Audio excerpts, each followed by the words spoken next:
Okay, and in the final video, I'm going to show you how to take a two-digit divisor into a multi-digit dividend using an area model.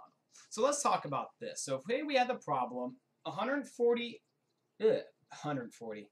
Oh, my brain is tired already from doing these videos. If I had 486 divided by 18, okay, we know through standard algorithm this is how we're gonna set it up. I can't help but laugh at myself. I can't ever get my bearings right.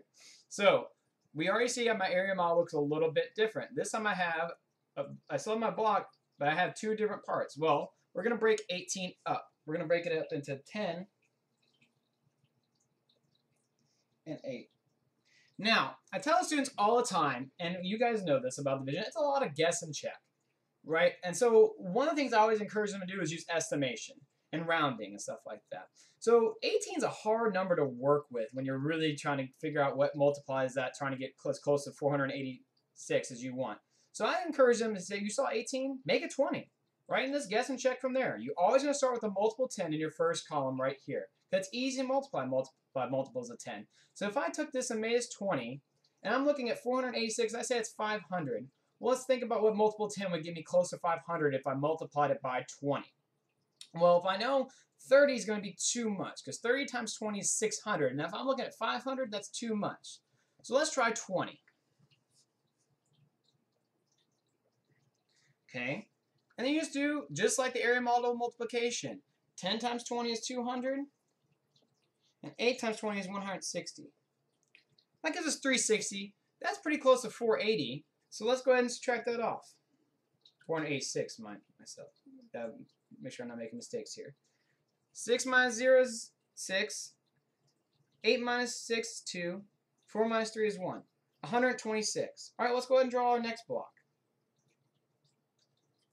And guys, I am so sorry if this is hard to see.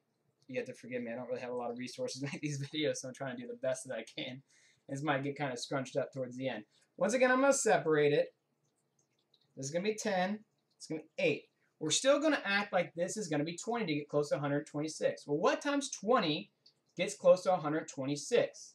Well, 6 times 20 is 120, so let's try 6. And this is all about trial and error and guess and check. They might try 5 at first and realize, oh, I can still put another one in there, or I can still do this. Division's all about guessing and checking, and this is just an easier way to do it. At least to me. I mean, some of them might not think it's so easy. Just because it's a different way to do it. Well, 6 times 10 is 60. 6 times 8 is, I got to do my math real quick, it's 48. So that's 108. Okay?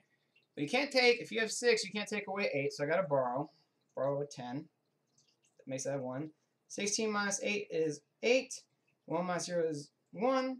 And 1 minus 1 is 0. So I'm left with 18. Aha! Well, now I know I can just use 18. And if you had a piece of paper that was nice and big, this would be easier. Once again, that's going to be 10 and 8 down there. And like I said, I'm sorry. I kind of made these on the fly. I probably should plan them out a little bit better, but I just want you guys to see. I got 10 and 8 down there for my original 18. I don't have to act like it's 20 because I know 18 times 1, when you fill them in there, is 18. Now, to get my quotient, I add up all those top numbers, and as you can see, it'd be 20, right here, 20, plus 6, plus 1 down in the corner would be 27.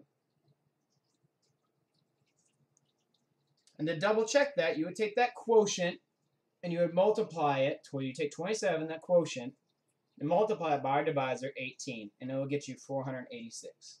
Now on these problems there will be remainders, but this is what essentially they should be doing. I know this looks confusing because we never had to learn it this way. At least I did in elementary school. But this concept really just kind of makes them understand what's going on in a division problem and allows the kids who are very visual, learners to have a visual aid for them. I mean, I know some kids probably don't like it, and if they're really good with standard algorithm, that's fine, they can use it. But I'm going to require them to learn different strategies because I feel like if you learn different strategies, and the more you have in your arsenal, the better mathematician you're going to be.